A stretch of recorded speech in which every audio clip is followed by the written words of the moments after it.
Everyone heard Kalen DeBoer say Alabama has more than 50 new players. But that wasn't the most interesting thing he said.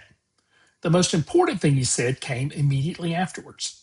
And I think it tells us exactly how the job of a college football head coach has changed. Right after mentioning those 50 new players, DeBoer said, "Every year you start over. Every year you build that foundation." That's not just a football comment. That's the CEO of an organization talking. Point one, think about what that really means.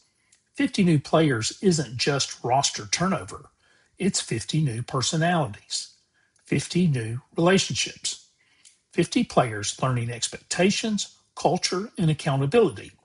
That's not replacing a few starters, that's rebuilding an organization. Point two, now you understand why general managers have become so important, why personnel departments keep growing, and why support staffs are larger than they've ever been.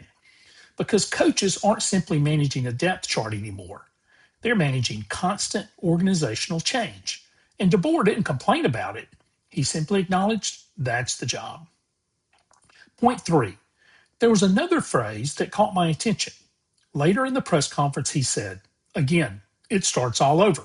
It's a whole new team. And that's the reality of modern college football.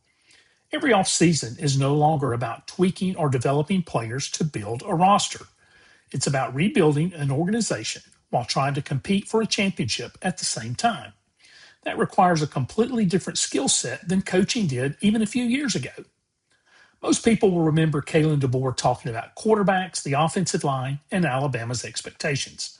I think the bigger story was this. When he described Alabama, he didn't describe a football team.